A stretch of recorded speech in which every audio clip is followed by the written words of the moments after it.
list of bogus things, right? Bad subtraction artifacts. No one wants to sit down and actually look at a bunch of garbage to confirm that these things are bogus.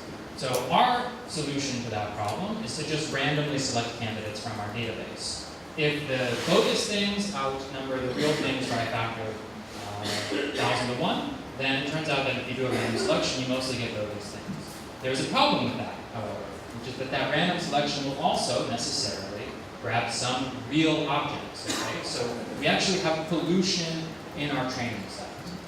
And no one wants to, again, sit down and go through tens of thousands of objects to figure out what that pollution is, and if we can refine it. So we can actually make good on one of the promises of machine learning, which is that we can take the data that we've already used to train the model, and we can pass it back through a model to improve the overall performance of our classifier. So here I'm showing an example where we've done some unsupervised clustering. So in this case, unlike the machine learning model that I showed before, we are not using the labels to inform what the machine is producing for us. Instead, we are asking the machine to take the data in the multidimensional feature space and figure out what sources are similar and what sources are dissimilar. And this is a two-dimensional projection of the results of that particular test. So in light blue, all right, these are things that are in our training set that are bogus, and in red are things that are in our training set that are real. And you'll notice that this unsupervised algorithm has done a pretty good job of separating out the things that we know are real and the things that we know are bogus. Okay? But one thing you'll also notice is that we have heavily highlighted a few points with red squares or blue squares. And these are objects in our training set that actually seem to be clustering with the wrong type of source. All right? So this is a hint that these things have actually been erroneously classified in our training data. So using this hint, we can now perform something which is called active learning. And in active learning, if you have candidates that you suspect are erroneously labeled, you can pass those to experts, have those experts inspect a small subset of the data. Okay, so we're not talking about scanning through thousands and thousands of objects, a small subset of the data, and possibly get significant improvement in your overall model performance. All right, so that's precisely what we did. We took 250 of these sources. We had 3 expert scanners look at them, and we flipped labels for any of those 250 sources where the 3 expert scanners agreed on the classification for those sources. I'm going to summarize this here in a table. The details of the table are not that important, however. The main thing to look at, right, is that when our experts agreed while inspecting these sources, we had full agreement for things that were originally classified as bogus, where we flipped the label about 50 of those. Things originally classified as real are definitively bogus for 70 of those. And so we've actually improved about 1% of the training set in this case, right? 250 things is not too bad to look at. It's a pretty small test you can do. 1% sounds small, right? That does not sound like a big deal. But a thing to remember is that these classification models that we're building right now for this automated transient identification, right? These things have better than 95% accuracy. Right? So you kick that 95 to 96, that's a big improvement. It's a big change in what we're doing. Okay, so that's all I'm going to say about real bogus. I'm now going to transition to another problem. Again, one that I think many of us are familiar with, but which I think is very important nonetheless. And that is the separation of stars and galaxies in our imaging data. Right? This is a very, very, very old problem. Many of us have probably thought about it or worked on this. So last summer, Maya Kulkarni was an undergrad, and I handed her this problem to separate stars and galaxies in the PTF data. Right, this is nothing new, we all know this, but just to show you, right, as a quick example, if you have human scanners looking at transient candidates, it's quite easy to tell the galaxies apart at 16, 17, 18th magnitude, right, relative to the stars. But as we move to fainter objects, 21st, 22nd, right, these galaxies might as well be identical to the stars for visual inspection. So when we build a model, it actually does a good job of separating these things. And I would argue that right now, this problem is more important than it has ever been for transient astronomy. And the reason for that is that right now we are chasing extremely, extremely exciting, but extremely, extremely difficult things to find. And that is the counterparts to LIGO gravitational wave events. Leo is going to tell us a lot more about this later this afternoon, so we'll learn about a lot of the pitfalls that go into this problem. But one of the major issues right, that we are going to run into as we search for these things is that the theorists have told us that the emission from the gravitational wave counterparts is going to be fast, bright, and short-lived. Fast-lived, yes. And that actually looks a lot like an M-dwarf flare, which we heard a little bit about yesterday in the Assassin survey. Right? These things can flare over many magnitudes, over timescales of hours. This is very similar to the signal that we're looking for. And so these are going to completely dwarf, right, the true positives, the actual counterparts to a LIGO event, if you're doing some survey looking for an electromagnetic counterpart to a LIGO trade-off. But if we can build a good star-galaxy separation model, right, we can throw away all of these M-dwarf failures. This is why this is very important. I think this is very important for us right now. So again, just to anchor us, right, in what the actual model is looking at, here are a few example features. So again, right, we can look at the full width half max of the object, we can look at the semi-major axis, the surface brightness of the source, the ratio of flux in different sized apertures, how much flux is contained within what is the radius that contains 25% of the total flux of the object. In total, we have 40 different features that are going into this model. And in the end, we actually do quite a good job. This is not that difficult of a problem. So here's an example of our results. So here I'm showing the magnitude distribution as a function of accuracy for the overall performance of the model. The red line here, the one that is lowest, that is the performance that you get from source extractor. That is the default, which we were using in PTF for many, many years. The performance here in black is what you get with our new random forest classifier. And then if you happen to be lucky and you're in the Sloan footprint, which has superior data to what we have in PTF, then you can actually get a much more accurate separation of stars and galaxies using SDSS. So that is a place that we would like to approach, but we are not yet there with PTF. Overall, the accuracy of this model is greater than 97% when we test it using our independent spectroscopic data. So, as I said, we've done quite a good job. Okay. But there are some important caveats, and I'm going to talk a lot about the caveats now for machine learning models for astronomical data. One very, very, very important caveat that I'm sure many of us have encountered is that the data in the field looks nothing like the data where we know the answers. Right? So we used Sloan Galaxy Spectra to train our model. So in gray, this gray curve that I'm tracing now with the laser pointer, right, that's the distribution of spectroscopic sources in Sloan. If you then just look at everything in the field, right, we'll see that that is much more faint than what you get from the spectroscopic sample.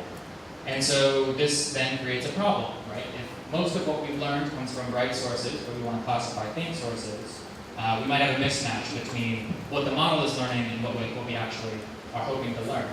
But again, this is an engineering problem. We have to decide what is our tolerance for pain. How many galaxies are we willing to miss, right, while searching for transients? So what we decided was that we were willing to miss 0.5% of galaxies. So that's our tolerance for pain. Here I'm showing what's known as an ROC curve. It's the false positive rate against the true positive rate. Our tolerance for pain is 0.5%, so that's the vertical gray line here. And the validation set, right, the spectroscopic set, the results for that are shown as the solid black line. If you instead look at the entire field, that's the solid blue line. And if we make cuts at different magnitude levels, these dashed lines show how the performance changes. So for the field, all right, we can, at our accepted pain level, we can eliminate maybe about half of all the stars, down to, say, 22.5. Okay. If we instead make a cut at 21st magnitude, we can eliminate about 70% of the stars. Okay? So an engineering problem. We have tuned our classifier so that we only miss 0.5% of the galaxies while throwing out as many stars as possible. Okay. And why do we do this? What's the upshot here? Well, ultimately, this allows us to actually reduce the number of misclassified galaxies relative to our previous model by a factor of 15. Okay? So there are very few galaxies that we are no longer looking at as a result of this model. So here I'm showing what is called a confusion matrix. The true class, right, either galaxy or star, is shown on this axis. The predicted class is shown here. This is the confusing matrix for the old catalog. This is for the new catalog. All right, and the main number to focus on again is that the old catalog, right, was throwing out something on the order of 7.5% of all galaxies. So if a supernova happened in one of these galaxies, it was completely missed by PTF under the old system. Right? This is really bad if we want to find counterparts for larval events. Really, really bad. We need to be looking at everything. Okay, so with that, I'm going to sort of wrap up my discussion now on the engineering systems that we've implemented in PTF to try to improve our ability to find transients. I'm going to take sort of a more broad look over machine learning in general and how I think machine learning applies to astronomical data. So one thing that's really, really nice about machine learning is that if you use Python, it's actually incredibly easy. All right, so we saw this a little bit ago, but here's 4 lines of code. All right, these 4 lines of code. And now I fit an incredibly flexible, complex, random forest model, right, to my data set.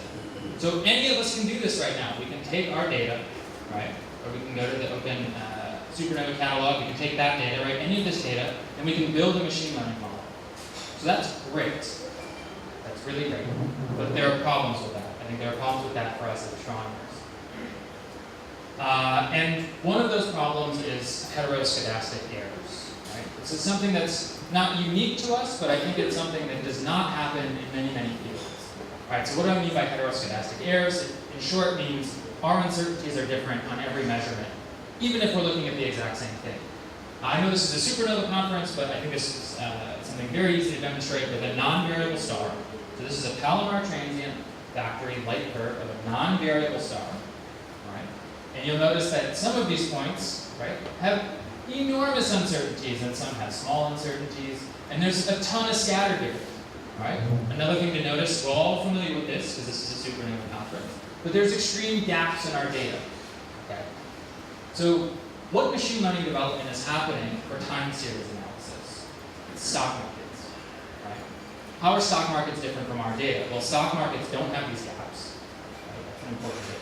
Stock markets don't have uncertainties, and they don't have changing uncertainties, right? The price of the stock is known with absolute precision. So if I'm some smart programmer working on some algorithms and I want to make money, I'm building algorithms that work on the stock market. I'm not building algorithms that work on light curves, right? That have these problems. Okay? This is a real problem. This is something that's really hard. It's going to be very hard for us to overcome. Another issue in astronomy is that we are systematically interested in faint objects, very, very faint objects, because it allows us to extend the volume of our surveys. It allows us to get the most statistical power in many cases. For LSST, right, we're going to have droves and droves and droves of supernovae, but they're all going to be relative to what we've seen before, very, very faint. Okay? So, as an example, right, of how difficult this is, I've actually put a very faint image on the screen. Okay? And I'm just going to pause for a second and ask you to try to classify that image.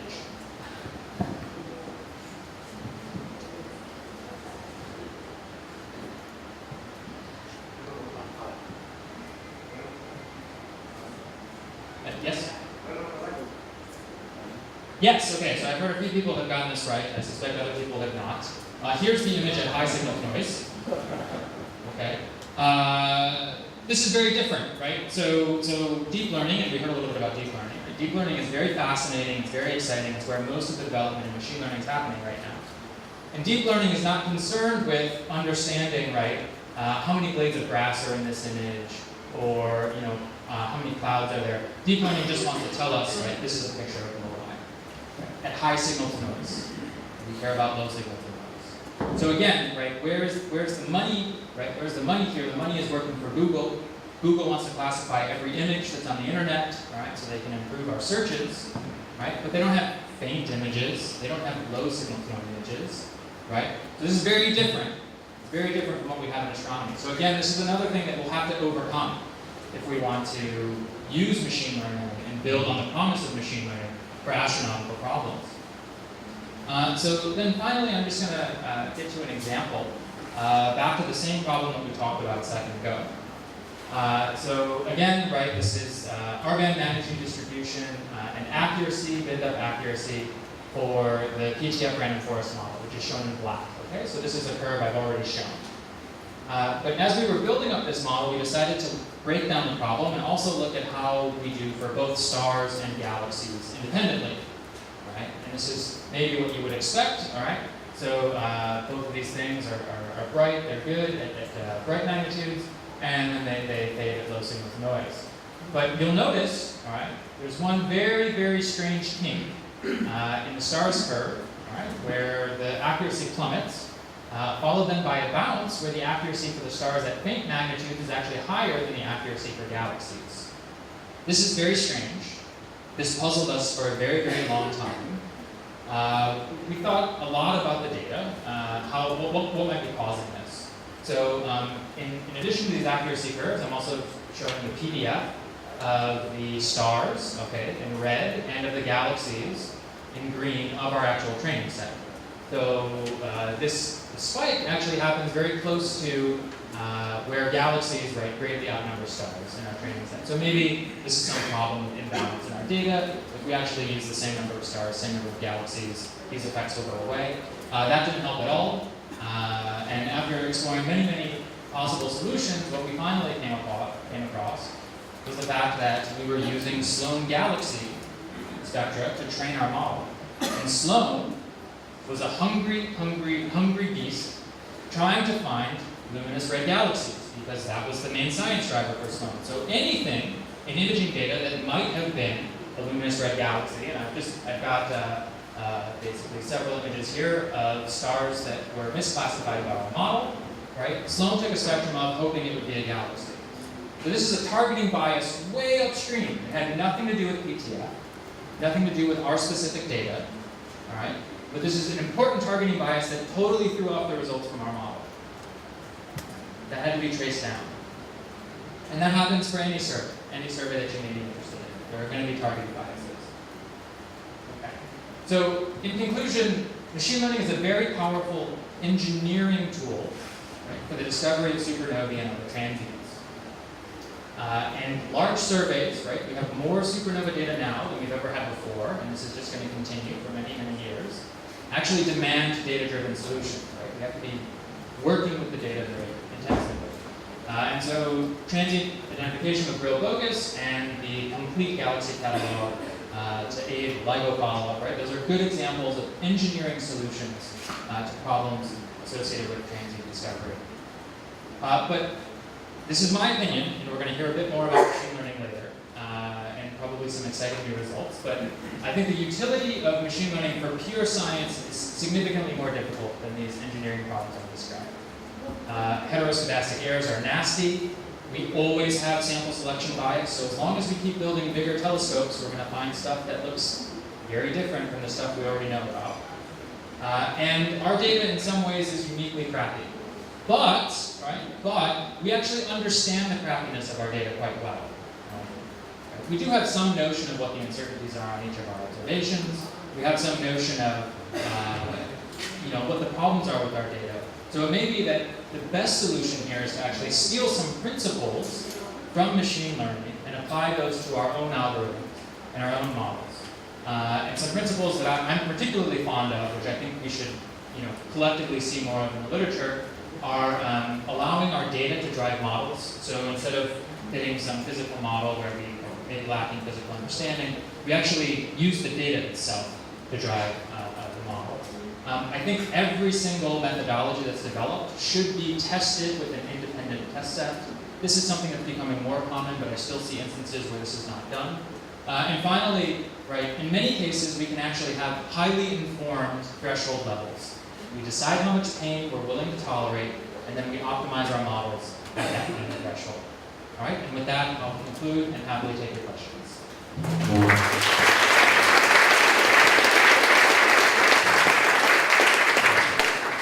Thank you, Adam. Questions?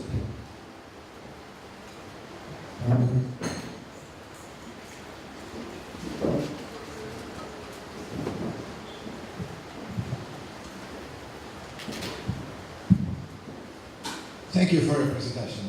I enjoyed it. I am a representative of the machine learning community. I consider myself a machine learning, and I think that the way that you are mixing what is machine learning with the use of machine learning, and I think this is a very important difference. When you say that machine learning is engineering, I have to disagree. Machine learning is a science, exactly as astronomy and science, because we are interested in understanding, the data that we analyze. Of course, communities that are outside machine learning use machine learning as an engineering tool, right? You just go and pick up algorithms, apply to your data, and hope for the best. But machine learning is not engineering. Okay? Use that this community is doing machine learning and others is engineering. Okay, yes, I wasn't trying to imply that machine learning is just engineering. I was saying that for us, in my experience, it's great as an engineering solution to different problems that we have. Question, Wolfgang? Wondering, I think I'm loud enough. So just a comment for the machine learning. I mean, I agree, machine learning is a science, but it's mathematics and not physics. And I think that's maybe what Adam was more trying to say, that we need to be very careful that we don't forget about the physics that we're trying to infer, rather than using the mathematics behind it. My main question is, do you use any of the metadata that we know about the object? I mean, we know about galaxies that are out there. We have galaxy catalogs. Do you put this in when you do your real purpose identifier? Do you use any other metadata to sort of help you be better at identifying this? Yes, so I did not have time to list, and I think it would have been a bit boring to list every single feature that goes into the model.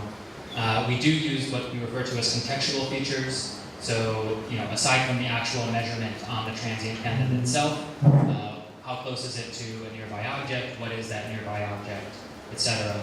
That does inform the final classification that we receive.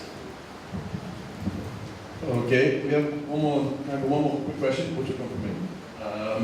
So I think, at least myself personally, but I think probably a lot of the community is kind of quite illiterate when it comes to the things that you discuss. And so my question is, whether you think this is the case, whether you think this is the problem, and whether we should be really trying to teach people these things, so it's not just the experts who can really do this, but we can really all use this as a community. All right, there's a lot to unwrap in that particular question.